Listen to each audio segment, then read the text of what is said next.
Hello there. Thanks for joining me again. Today, I got a story that might surprise you, so stay tuned and let's get into it. Logan yanked Emily's wheelchair backward like a prize. Emily's hand shot out to the spot it always was. Her fingers hit air. She froze, eyes wide, then looked at me like I'd left her alone. Madison kept her phone up. "Stand up, Emily. Just for one picture." Jessica smiled, like she'd been waiting for it. Karen, my mother, stared at her plate and said nothing. Emily's cheeks went hot. Her shoulders curled inward. She tried to plant her feet, just to make it stop. I said, "Bring it back." Nobody moved. Jessica said, "Don't start, Natalie. It's Christmas." So I pulled out my phone and hit the number I had saved. When the video connected, the room went silent. Christmas that year was at my parents' house in Columbus, Ohio. I brought my 8-year-old daughter, Emily. She moves slowly when she's tired. Her condition makes her strength rise and drop without warning. The wheelchair is not a statement. It's a safety tool for bad stretches. The second we walked in, Karen saw the chair. Her eyes stuck on it, then slid away. She greeted the room first, not Emily, like the chair was something she could will out of sight. That stayed with me. I've been trained to keep the peace. In my family, that means I swallow things. It means Jessica gets to rewrite the moment, and everyone nods along for the family. Jessica is my younger sister. She showed up late, as usual. She walked in like she was the host. No apology, no softness, just noise and entitlement. Her son Logan saw the wheelchair and smirked. "Nice toy," he said. Emily dropped her gaze to her hands. Her fingers pinched her sleeve until the fabric twisted. "It's not a toy," I said. Jessica waved her hand. "He's joking," Karen added. "It's the holidays." 2 sentences. Same message. Don't make them uncomfortable. This has a pattern. Jessica says something sharp. If I react, I'm overreacting. If I stay quiet, she escalates. Emily hadn't agreed to that price. All day, Jessica watched Emily like a challenge. When Emily stood to get water, Jessica stared. When Emily sat back down, Jessica stared harder. She was waiting to catch a gotcha. It got quiet in me, the way it does before I decide. Dinner started loud, then tightened. Madison lifted her phone. "Photo time." She angled it at the table, then at Emily. "Stand up," Madison said, "just for the picture. So you look normal." Emily swallowed. Her voice came out thin. "I can't." She didn't whine. She didn't argue. She just stated it. Jessica pushed back her chair and stood up fast. "See?" she said, loud enough for everyone. "She's faking again." Again, like my child had a history of lying. Karen finally looked up. She didn't stop Jessica. She joined her. "I've wondered that too," Karen said. "Sometimes kids play things up." She kept adding, "I'm concerned." Like concern, excuses, humiliation. "It's a medical condition," I said. My voice stayed calm on purpose. In that house, emotion gets labeled drama. Karen shook her head. "Natalie, you always do this." Emily's face turned red. She pulled her shoulders in. Her knees pressed together. Her eyes flicked to my mother, then away, like she already knew Karen wouldn't help. Jessica leaned forward. "If she can sit through dinner, she can stand for a picture," she said. Logan snorted. Madison's phone hovered, waiting for compliance. "Stop," I said. Not loud, just clear. I put my hand on Emily's back. Her spine went rigid. She blinked fast, staring at the tablecloth. No one defended her. They watched their plates. They watched Jessica. They watched me, like I was the problem for naming it. That was the betrayal, not the words. The silence. Then Logan stood and walked behind Emily. I saw his hand reach for the wheelchair handles. "Logan, don't," I said. He did it anyway. He jerked the chair away from Emily's side, like he was stealing something fun. Emily reached back without looking. Her hand met nothing. She inhaled hard, a sharp little gasp. "Mom?" she whispered. Every head turned, and still, no one got up. No one told him to return it. They were afraid of Jessica's reaction. They were protecting her comfort, not my child's safety. I looked at Karen. She didn't blink. Jessica shrugged, like this was a lesson Emily needed. Madison lowered her phone, but her face stayed blank. I didn't plead. I didn't perform anger. I took out my phone and hit video call. I had that number saved for a reason. The screen lit up. Dr. Erica, Emily's doctor, answered. Her voice was calm and precise. Is the wheelchair out of her reach? She asked. Yes, I said. Return it now, Dr. Erica said. Stop calling her a liar. No yelling, no softness, just authority. Jessica tried to laugh. We're joking, Karen added. We didn't know. Dr. Erica replied. No one asked. Then she explained it in plain language. Good moments don't erase a condition. A child can sit and still need support minutes later. Taking the chair removes safety. If Emily falls, it's not funny. It's damage. The room went stiff. Logan's smile vanished. He looked down at the floor. He still didn't move.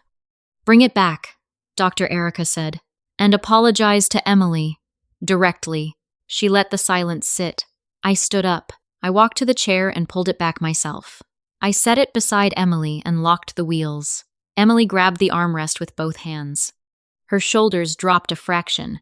She exhaled like she'd been holding it. I took her hand. It was cold. She didn't cry. She just said, Can we go now? Her voice was steady, which made it worse. I looked at the table. I'm leaving, I said. Jessica opened her mouth. Karen finally found her voice. Natalie, don't be like this. I didn't argue. I didn't explain. I pushed Emily out into the night. If you walked out to protect a kid, tell me what it cost. I knew backlash would hit by sunrise. By morning, my phone was buzzing like it had been waiting all night. The family group chat lit up before I even made coffee. Jessica was already writing the story for everyone else. Last night was so embarrassing, she typed. Poor mom. Another message followed. Natalie made a scene, someone added. Then the line I knew was coming. It was just a joke. For the family. Emily sat at the kitchen table. She didn't ask for breakfast right away. She held her spoon and traced the edge of the bowl. Her eyes stayed on the tile, not on me. That quiet told me more than their messages ever could. I didn't respond at first.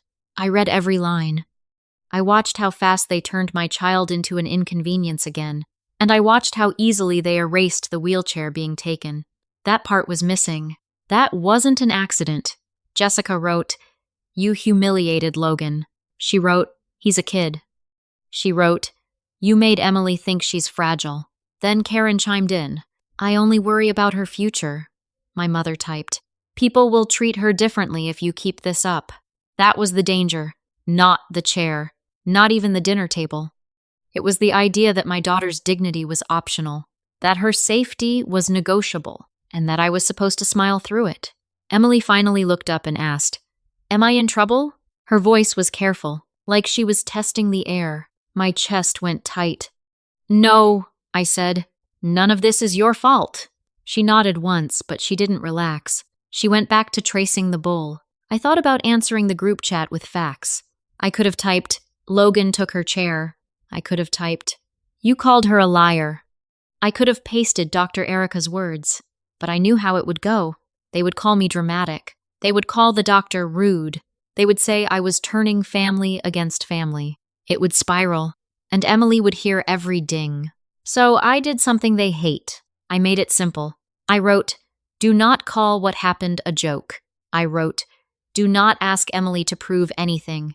I wrote, If you want to see her, you respect her tools. Then I blocked Jessica. I didn't announce it. I just did it. Emily watched me. Her eyebrows lifted a little. She didn't smile, but her shoulders lowered. Just a touch. That mattered. Karen called me right after. Not a text. A call. Because calls feel like control. I let it ring twice, then answered. Natalie, she said, already tired. You're tearing everyone apart. Her voice was calm. That calm was the knife. I left because you let them shame Emily, I said. Karen sighed. We didn't shame her. We were concerned. You know, Jessica, she added. Like that explained everything. I said. Logan took her wheelchair. There was a pause. Then Karen said, He didn't mean it. He's just playful. And you had to bring a doctor into it? Her tone turned sharp. You made us look awful. That's when it hit me. The worst part wasn't the chair being stolen. The worst part was that my mother heard the risk and still chose Image.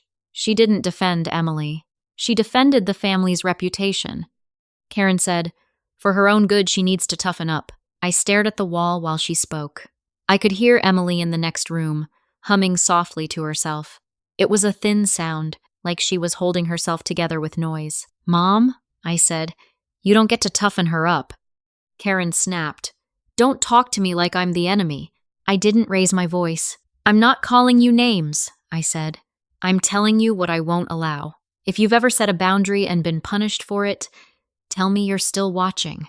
Karen went quiet. Then she said, "You're overreacting."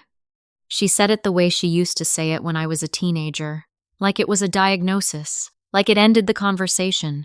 Was I overreacting? Emily reached for safety and found nothing. Karen continued, "Emily will get attention for this. She'll expect special treatment." There it was again. The fear of what other people think, the obsession with normal. I said, "Emily deserves respect." Karen laughed once, short and bitter. "You always want to be right," she said. "Jessica is trying to include her. Madison was just taking photos, and you made it ugly." I listened. I didn't interrupt. I let her run out of excuses. Then I said, "If anyone wants to see Emily, they apologize to her. Directly. No jokes. No tests. No comments about normal." Karen's voice cooled. "So you're banning your own family." I said, "I'm protecting my child," Karen replied. "From us?" I said, "From what you did." After I hung up, Emily came into the doorway. She had her favorite blanket bunched in her fist. She asked, "Are we going back tonight?" Her eyes were wide, not hopeful, braced. "No," I said. "We're not." She nodded and walked back to the couch. She tucked her feet under herself. She didn't turn the TV on. She just sat there, still. The group chat kept going without me. And always, always, for the family. That phrase followed me all day. It was used to excuse Jessica. It was used to silence me. It was used to make Emily smaller. And I could feel Emily listening from the next room, every time my phone vibrated. That evening, my phone rang again. Unknown number. I almost ignored it. Then I saw the name in the voicemail preview. Howard. My grandfather had been at that table. He had watched everything, and he was calling me, not the group chat. I pressed play. His voice was low and steady. "Natalie," he said, "I saw what they did, and I'm not letting it stand." I called him back, and when he answered, the first thing he said was, "Tell me exactly what happened." Howard didn't ask me to calm down. He didn't tell me to forgive. He didn't say, "That's just how Jessica is." He said, "Tell me the truth." I sat on the edge of the couch while Emily watched cartoons with the volume low. She wasn't really watching. She kept rubbing the corner of her blanket between two fingers. Every few minutes, she glanced at my phone like it might bite. Howard listened while I described the dinner, step by step. When I said Logan pulled the wheelchair away, Howard didn't interrupt. He made a small sound, like air leaving his lungs. When I said no one moved, he went quiet for a long time. Then he said, "They froze because they're scared of Jessica." He said it like a fact he'd carried for years. "And Karen let it happen," he added. That second sentence landed heavier. If you've ever wondered who in your family is actually watching, stay with me. Howard asked, "How did Emily react?" I looked at my daughter. She had her chin tucked down. Her eyes were on the floor again, even with cartoons on. "She didn't cry," I said. "She tried to make herself smaller." Howard's voice turned rough. "A child shouldn't have to shrink in her own family," he said. He asked me if Dr. Erica stayed on the call until the chair was returned. I said yes. Howard paused, then said, "Good. Not sarcastic. Relieved." He told me he saw Logan's face when the doctor spoke. He told me he saw Jessica's smile crack for a second. He told me he saw Karen choose silence. "I watched them," Howard said. "I watched them watch your girl. I'm done." I didn't know what to say. Part of me felt grateful. Another part felt sick. Because if it took Howard to name it, what did that say about the rest of them? And what did it say about me? That I'd tolerated it so long. Emily muted the TV and walked over. She stood beside me, Not touching, but close. She asked Howard, loud enough for him to hear. Did I do something wrong? Her voice was careful, like she expected punishment. Howard answered her first. No, sweetheart, he said. You did nothing wrong. I'm proud of you for saying you couldn't. Emily didn't smile. But she nodded once. Slow. Then she went back to the couch and pulled the blanket over her knees. Howard exhaled. She's learning to doubt her own body, he said. And they call that for her future. He repeated the phrase the way you repeat something you hate. For her future. He let it hang. Then he said, It's for their comfort. I told him about the group chat, how they were rewriting the night, how they called it a joke, how they said I embarrassed everyone. Howard didn't sound surprised. They've been doing that for decades, he said. They're just louder now because you walked away. He asked me what I wanted. I didn't say revenge. I didn't say punishment. I said, I want Emily safe. I said, I want her to stop thinking she has to perform. I said, I want them to stop using family as a weapon, Howard said. Then we set a consequence. His voice stayed steady. He didn't sound angry. He sounded decided. That's when I got scared. I said, Howard, don't start a war. He replied, Natalie, this isn't a war. This is a boundary with teeth. That sentence made my stomach drop. It's fair to ask if he was going too far. Money is loud. Some people will say it turns love into a transaction. Some people will say he should have stayed neutral. But Howard wasn't neutral at that table. He was there. He watched a child lose her safety, and he chose to act, Howard told me. I won't leave a dime to anyone who humiliates a child. He didn't whisper it. He didn't dress it up. He said it like a rule. Then he said, I'm going to my lawyer. He didn't ask permission. He didn't ask if Karen would approve. He said, I'm changing my will, and I want you there. My mouth went dry. I asked, Are you sure? Howard replied, I've never been more sure. Emily shifted on the couch. She pressed her palms into the cushion and pushed herself upright. She looked at me and asked, Are we in trouble with Grandma now? Her voice cracked on the last word. She hated the idea of being the reason adults were angry. I sat beside her. I took her hand. No, I said. Grandma is in trouble with us. Emily stared at me like she hadn't heard that sentence before. Then she looked down and whispered, Okay. Not relieved. Just trying to believe it, Howard said. Good.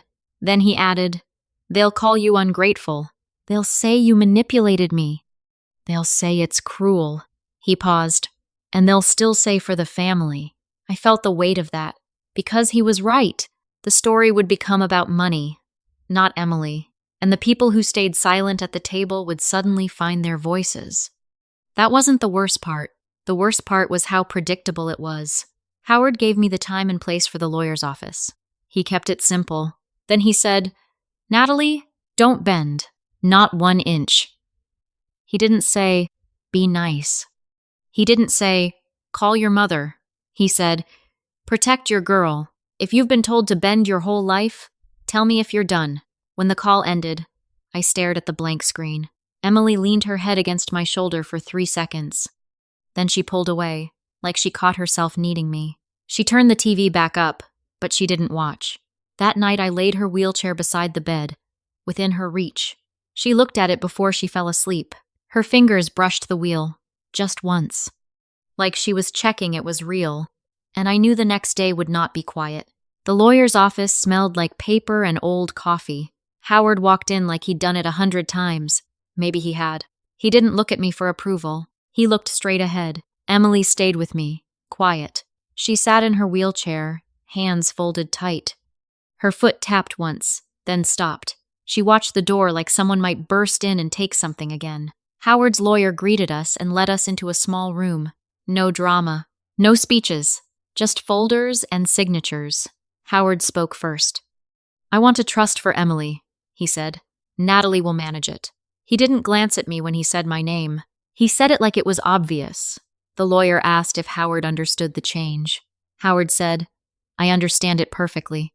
Then he added, Jessica and anyone who backed her gets nothing. Nothing. He didn't soften it. He didn't smile. He didn't blink. The lawyer looked at me, just briefly. I kept my face still. My stomach was twisting, but I didn't show it. I wasn't there to celebrate. I was there to stop the story from being rewritten later. Howard explained why, in plain terms. He said they shamed a child. He said they took away her safety. He said they called it a joke. He said a family that needs a child to perform for comfort is not a family he rewards. He kept his voice level the whole time. Emily listened, silent. When Howard said safety, Emily's fingers tightened on the armrest. When he said joke, she flinched. Just a quick twitch, like the word stung. I saw it. I don't think anyone else did. The lawyer slid papers across the table. Howard signed. I signed where I was told. Emily didn't sign anything. She was 8, but she watched every pen stroke like it mattered. Because it did. On the way out, Howard stopped by the door. He crouched, slow, and looked at Emily. He didn't make her stand. He didn't touch her chair. He just said, "You don't have to prove anything to anyone." Emily stared at him, then at me. Her eyes were wet, but she didn't cry. She nodded once and whispered, "Okay." That sentence followed me all day. Karen called before we even got home. Someone had told her. Maybe Howard did. Maybe the lawyer's office did not. I didn't ask. I didn't need the source. I knew the pattern. Karen's voice was sharp. "What did you do?" she demanded, like I'd stolen something, like Emily's dignity was a theft. I said, "Howard made his choice." Karen snapped, "You poisoned him against us." I kept my tone flat. "He watched what happened," I said. He decided. Karen tried another angle. "Jessica feels terrible," she said. "That was a lie or a tactic. With Jessica, it's often both." Karen added, "Logan is upset." Then, softer, "This is tearing the family apart." There it was again. The same guilt, dressed as concern. The same pressure, dressed as unity. I said, "Emily is the one who was torn apart at that table." Karen went quiet. Then she said, "You always make everything about Emily." I heard myself laugh once, low. "Yes," I said, "I do." Karen's voice rose. "You're using her," she said. "For attention, for money." For a second, I felt that old instinct to explain, to defend, to prove. Then I remembered Emily reaching for the chair and touching air. I remembered no one moving. I let the instinct die. "I'm not arguing with you," I said. "I'm telling you the boundary." Karen said, "So you're cutting us off?" I said, "If you can't respect her, yes." Karen whispered, "How dare you?" I said, "How dare you let them do that to her?" Then I ended the call. Jessica didn't wait long. She tried to reach me through a new number.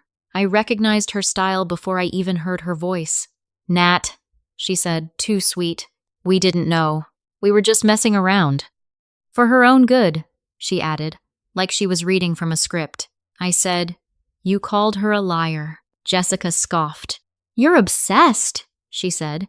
"She needs to learn the world won't cater to her." She said world like it meant the dinner table. Like it meant her. I asked, "When Logan took the wheelchair, why didn't you stop him?" Jessica paused. Then she said, "Because it wasn't a big deal." That was the coldest thing she said. Not the accusation. Not the joke. That. Emily was in the room. She was coloring at the coffee table. When Jessica said, "Not a big deal," Emily's crayon snapped in half. She stared at the broken tip. She didn't move. She didn't ask for another. She just held the two pieces like they were proof of something. I lowered my voice. "Emily heard you," I said. Jessica replied, "Good. She needs to hear it." I didn't yell. I didn't cry. I said, "You don't get access to her anymore." Jessica laughed, short and bitter. "You can't do that," she said. "I'm her aunt," I said. "And you still took her safety." Jessica tried one last line. "You'll regret this," she said. "You'll need us." She was counting on fear. She was counting on obligation. I said, "No." One word.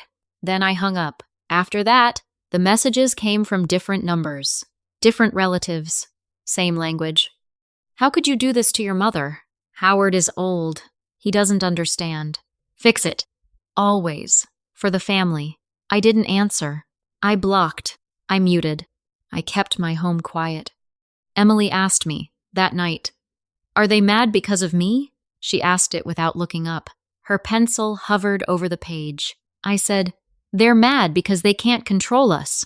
She pressed the pencil down and drew a hard line. Then she whispered, "Good." I didn't feel victorious. I felt steady. The chair sat by the door, and nobody was allowed to touch it. If you've ever been told your boundary is cruelty, tell me if you still held it.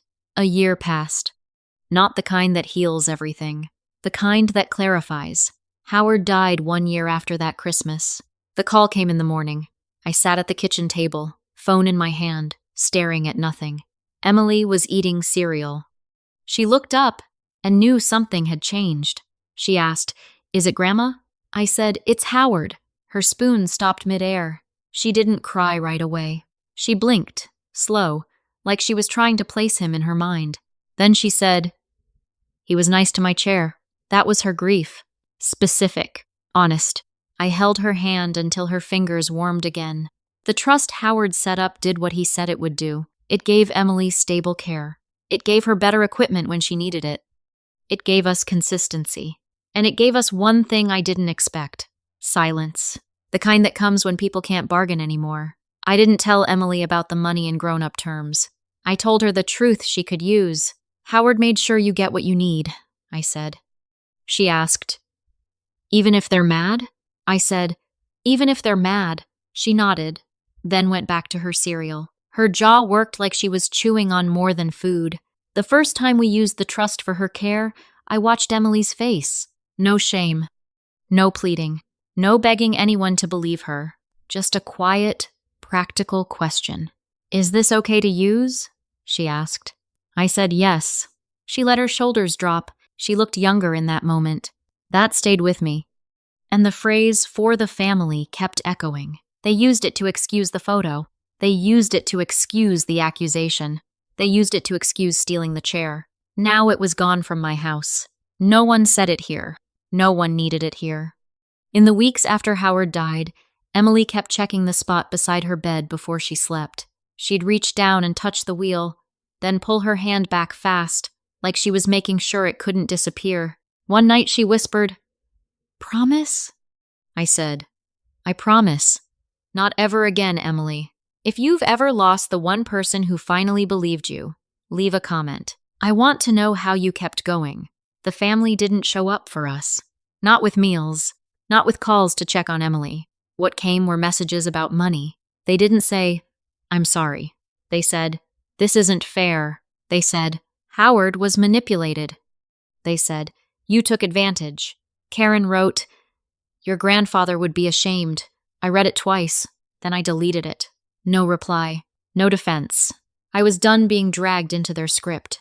Jessica sent one last message through someone else's phone. "You won," she wrote. "You happy?" She wanted me to confess to cruelty. She wanted me to feel dirty for protecting my child. I didn't give her that. Emily asked, "Do I have to see them at the funeral?" Her eyes were wide. Her shoulders were up near her ears. I said, "You don't have to see anyone who hurts you." She let out a long breath through her nose. Then she said, "Okay," and she went back to drawing, quiet and focused. We went to say goodbye to Howard. I kept Emily close. No one touched her chair. No one asked her to stand.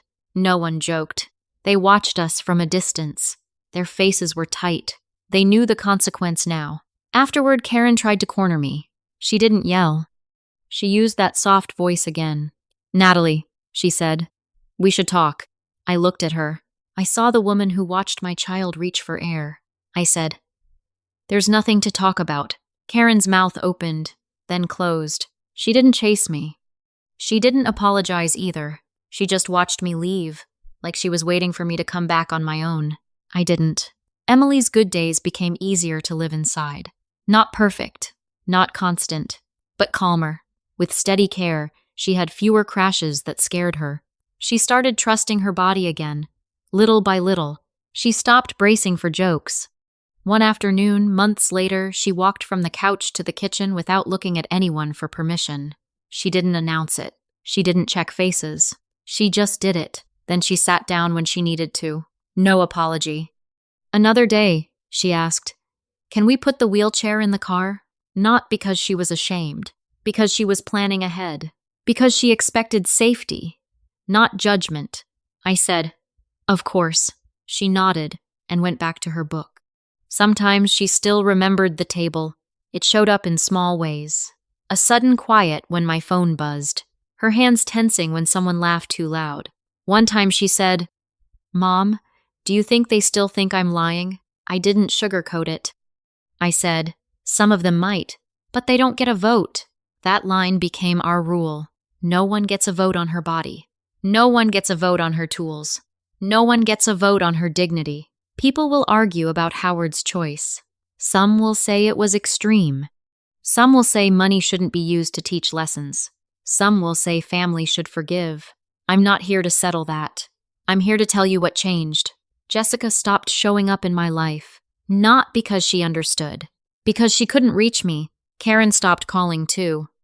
Not because she respected me. Because I stopped giving her access. There was no loud revenge. No speeches.